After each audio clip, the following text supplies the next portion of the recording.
दोस्तों आप डेली कितने का ऑनलाइन ट्रांजैक्शन करें कि आपको इनकम टैक्स डिपार्टमेंट की तरफ से नोटिस ना आए। दोस्तों आपकी ऑनलाइन कितनी अर्निंग होनी चाहिए कि आप इनकम टैक्स डिपार्टमेंट की नोटिस से दूर रह सकते हैं।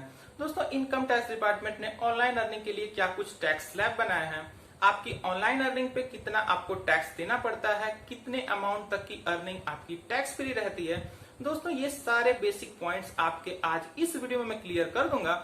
दोस्तों बहुत सारे लोग मुझसे कमेंट करके पूछते रहते हैं कि उन्होंने अपने पैसे को यहाँ ट्रांसफर कर दिया या फिर किसी फ्रेंड से पैसे को रिसीव कर लिए हैं, तो क्या उनको इनकम टैक्स डिपार्टमेंट की तरफ से नोटिस आएगा। दोस्तों आपके ऑनलाइन ट्रांजेक्शन्स की कितनी लिमिट्स हैं, ऑनलाइन अर्निंग की कितनी लिमिट्स हैं, दोस्तों ये सारा कुछ मैं आपको इस वीडियो में क्लियर कर दूंगा। तो मेक श्योर करके वीडियो के एंड तक जरूर देखिएगा, आपको तभी ये चीजें समझ में आएंगी। दोस्तों इस वीडियो का हर पॉइंट एक दूसरे से जुड़ा हुआ है, तो कोई भी पॉइंट स्किप आप मत करिएगा, नहीं तो आपको ये वीडियो समझ में नहीं आएगी। तो दोस्तों बिना किसी देरी के चलिए वीडियो शुरू करते हैं। दोस्तों ऑनलाइन ट्रांजैक्शन को समझने के लिए आपको पहले एक बेसिक चीज समझना पड़ेगा कि आपने जो ट्रांजैक्शन किया है इनकम टैक्स डिपार्टमेंट कब उसको एज अ ट्रांजैक्शन काउंट करेगा और कब उसको एज अ अर्निंग काउंट करेगा। क्योंकि दोस्तों इनकम टैक्स डिपार्टमेंट के लिए अर्निंग का जो टैक्स स्लैब है वो दूसरा है और आपके जो ट्रांजैक्शन का टैक्स स्लैब है वो दूसरा है। दोस्तों आपको पहले इस चीज को कंफर्म होना पड़ेगा कि आपका जो ट्रांजैक्शन है वो एज अ ट्रांजैक्शन है या फिर एज अ अर्निंग है।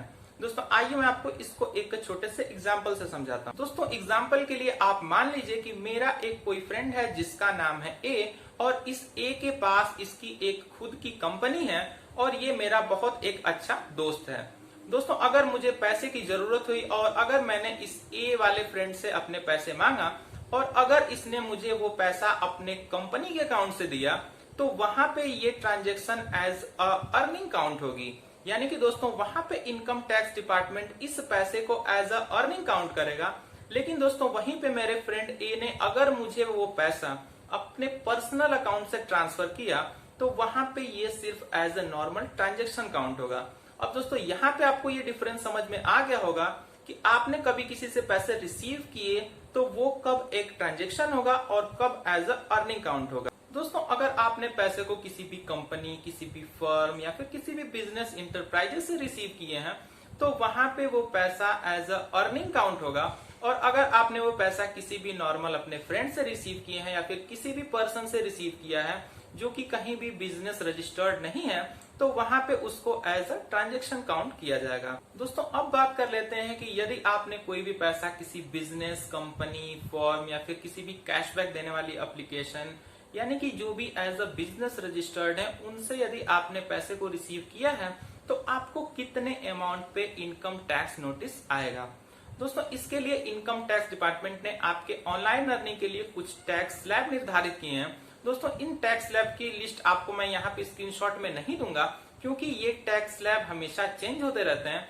आपको इसी वीडियो के कमेंट सेक्शन में चले जाइए, आपको सबसे टॉप में मेरा कमेंट पिन हुआ मिल जाएगा। और दोस्तों यहाँ पे अमाउंट से रिलेटेड हर इंफॉर्मेशन आपको मिलेगी कि आपको कितने अमाउंट पे कितने % का टैक्स देना पड़ेगा और कितना अमाउंट टैक्स फ्री है। दोस्तों मैं कमेंट सेक्शन में इसको इसलिए दे रहा हूँ कि ये टाइम टू टाइम चेंज होता रहता है। अगर मैं आपको यहाँ पे वीडियो में दे दूंगा तो मैं इसको बाद में चेंज नहीं कर पाऊंगा। अगर ये कमेंट सेक्शन में रहेगा तो मैं इसको बाद में भी एडिट करके जब भी चेंज होगा तो मैं भी इस कमेंट को चेंज कर लूंगा।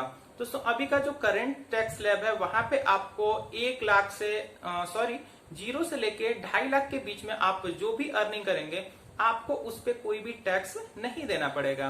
दोस्तों अगर मैं बात करूं 2.5 लाख से ऊपर की अर्निंग पे, तो दोस्तों 2.5 लाख से लेके 5 लाख के बीच में अगर आपकी अर्निंग है तो वहां पे आपको 5% का टैक्स देना पड़ेगा।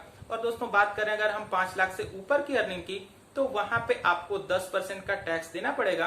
और दोस्तों ये 10% से बढ़ के 20-30 ऐसे होते रहता है। आप इसकी पूरी डिटेल इंफॉर्मेशन कमेंट सेक्शन में जाके ले लीजिएगा। तो दोस्तों ये तो बात हो गई आपकी अर्निंग की, यानी कि दोस्तों अगर आपने किसी भी कंपनी या फर्म से पैसे को रिसीव किया है तो आपको कितने अमाउंट पे कितना टैक्स देना पड़ेगा। और दोस्तों एक चीज और जान लीजिए, अगर आपने टैक्स को पे नहीं किया तो आपको वहां पे 60% का सीधा आपको टैक्स लगाया जाएगा, आपका जो भी पर्टिकुलर अमाउंट होगा उस पे। दोस्तों आइए अब हम लोग बात करते हैं ऑनलाइन ट्रांजेक्शन की, कि आपको आपके ऑनलाइन ट्रांजेक्शन पे नोटिस कब आता है। दोस्तों सबसे पहले हम लोग समझेंगे कि यदि आपने किसी को पैसे भेजे हैं तो वहां पे आपको इनकम टैक्स डिपार्टमेंट नोटिस कब देगा। दोस्तों इसको समझने के लिए पहले आपको एक बेसिक चीज समझनी पड़ेगी। दोस्तों इनकम टैक्स डिपार्टमेंट ये चेक करता है कि आपने जो पैसे को ट्रांसफर किया है उसका सोर्स ऑफ मनी क्या है, यानी कि वो पैसे आपके पास आए कहां से हैं। अब दोस्तों यहाँ पे दो कंडीशन बनेगी। पैसे आपके पास दो ही मीडियम से आए होंगे, या तो आपने वो पैसा कहीं भी ऑनलाइन ट्रांजेक्शन करा के अपने बैंक अकाउंट में मंगा लिया होगा, या फिर उस पैसे को आपने बैंक में जाके कैश मोड में डिपॉजिट किया है। अब दोस्तों कंडीशन नंबर 1, यदि आपने उस पैसे को बैंक में जाके डिपॉजिट किया है और अगर वो 10 लाख से कम है तो वहां पे आपको कोई भी दिक्कत नहीं आने वाली, क्योंकि दोस्तों एक फाइनेंशियल ईयर में आप 10 लाख तक का डिपॉजिट बैंक में कैश मोड में जाके कर सकते हैं। तो दोस्तों अगर आपने बैंक में कैश मोड में जाके डिपॉजिट कर दिया है और फिर कोई ट्रांजेक्शन आप कर रहे हैं तो वहां पे कोई भी दिक्कत नहीं होने वाली। अब दोस्तों बात आती है दूसरे मेथड की, कि यदि आपने वो पैसा कहीं से रिसीव किया है। तो दोस्तों मैं आपको वीडियो की स्टार्टिंग में बता चुका हूं कि अगर आपने वो पैसा किसी भी कंपनी या फर्म से रिसीव किया है तो वहां पे अगर वो अमाउंट एक फाइनेंशियल ईयर में 2.5 लाख से ऊपर होगा तो आपका जो भी टैक्स स्लैब बनेगा उसके अकॉर्डिंग आपको वहां पे टैक्स देना पड़ेगा। अगर आप टैक्स नहीं देंगे तो आपको नोटिस आ जाएगा। दोस्तों अब आपके माइंड में एक पॉइंट उठ करके आ रहा होगा कि आप किसी से भी जब पैसे को रिसीव करते हैं तो उसकी कितनी लिमिट है। दोस्तों इनकम टैक्स डिपार्टमेंट ने इसकी कोई लिमिट नहीं बनाई है, लेकिन जब ये ट्रांजेक्शन्स 10 लाख से एबव हो जाते हैं तो वहां पे आपको नॉर्मली नोटिस देखने को मिलता है। दोस्तों सबसे पहली चीज तो आपके पास उस पैसे का एक्सप्लेनेशन होना चाहिए। यदि आपके पास नहीं है तो जहां से आपने पैसे रिसीव किए हैं उनके पास इसका एक्सप्लेनेशन हो, बस आपको इसी चीज का ध्यान रखना है। और दोस्तों यहाँ पे 2-3 पॉइंट और बनते हैं जिनको आपको अपने माइंड में रखना है। दोस्तों यदि आपने पैसे को रिसीव किया है, अगर वो छोटे छोटे अमाउंट्स में है तो वहां पे नोटिस आने के चांसेस थोड़ा कम होते हैं। यदि आपने उन पैसे को थोड़ा सा लंबे अमाउंट में रिसीव किया है, यानी कि as a high value transactions में रिसीव किए हैं, हाई वैल्यू ट्रांजेक्शन्स का मतलब 1 लाख 2 लाख या इससे ऊपर के। दोस्तों यहाँ पे जब भी कोई हाई वैल्यू ट्रांजेक्शन होता है, दोस्तों यहाँ पे high value transactions normally 2 lakh के ऊपर ही माने जाते हैं। कभी कभी 1 लाख को भी as a high value transaction count कर लिया जाता है। तो यहाँ पे दोस्तों यदि आपका ट्रांजेक्शन 2 लाख के ऊपर का हो गया है तो नॉर्मली नोटिस आने के चांसेस आप पे हो जाते हैं। तो दोस्तों मेक श्योर करिए कि आप जब भी कोई ऐसा ट्रांजेक्शन करें तो थोड़ा कम अमाउंट का करिए, तो आपको वहां पे कोई भी दिक्कत नहीं आएगी। दोस्तों अब बात कर लेते हैं कुछ कॉमन क्वेश्चंस के बारे में जो मुझसे बार बार पूछे जाते हैं। दोस्तों पहला कमेंट जो है वो ये है कि बहुत सारे लोग पूछते हैं कि उन्होंने कैशबैक के लिए इतने का ट्रांजेक्शन कर लिए, चाहे वो किसी भी अमाउंट का हो, तो क्या उनको नोटिस आएगा।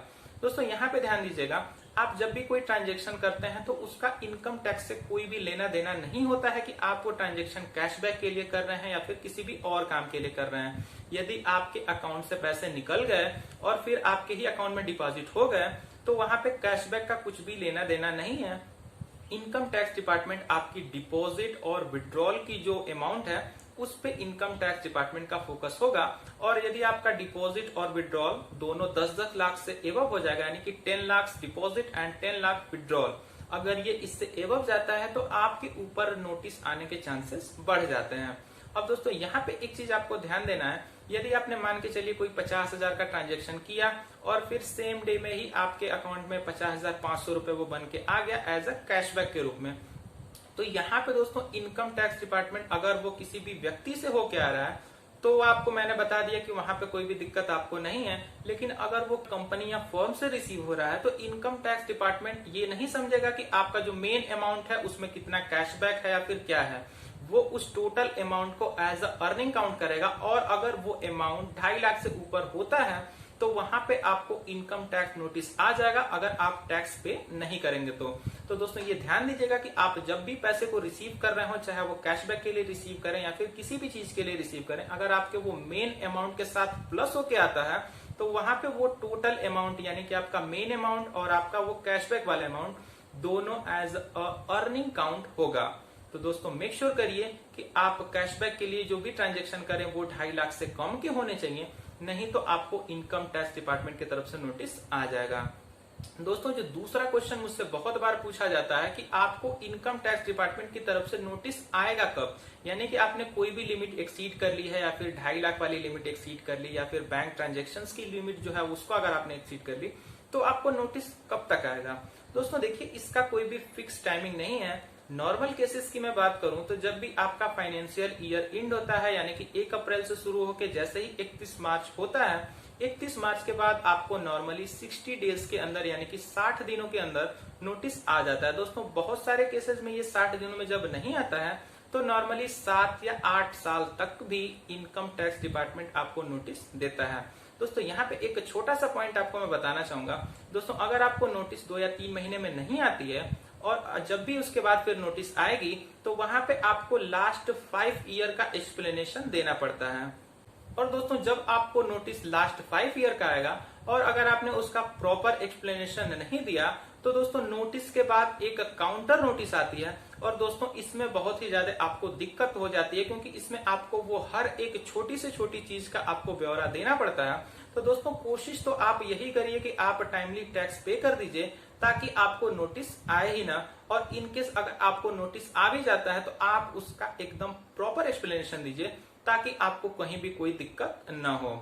दोस्तों वीडियो के एंड में मैं आपको अपना एक पर्सनल सजेशन देना चाहूंगा। दोस्तों आपको बहुत ही ज्यादा अगर ट्रांजेक्शन्स करने हैं तो आप सेविंग अकाउंट की जगह करेंट अकाउंट को प्रीफरेंस दीजिए क्योंकि दोस्तों आपको उसमें जो लिमिट है वो बहुत ज्यादा मिलती है। दोस्तों सेविंग अकाउंट की जो लिमिट होती है कैश डिपॉजिट की वो होती है सिर्फ 10 लाख।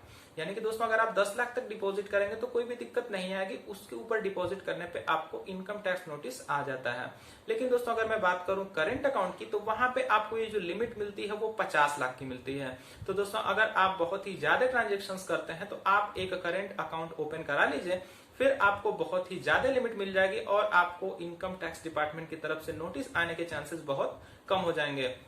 तो दोस्तों उम्मीद करता हूं वीडियो आपके लिए इन्फॉर्मेटिव रहा होगा। दोस्तों अगर आपके मन में अब भी कोई डाउट बचता है तो आप बेहिचक मुझसे कमेंट करके पूछ सकते हैं। दोस्तों वीडियो देखने के लिए आपका बहुत बहुत धन्यवाद। अगर आप वीडियो में यहां तक आ गए हैं तो चैनल को जरूर से जरूर सब्सक्राइब कर दीजिएगा और वीडियो को लाइक करना बिल्कुल भी मत भूलिएगा। तो दोस्तों हैव अ गुड डे।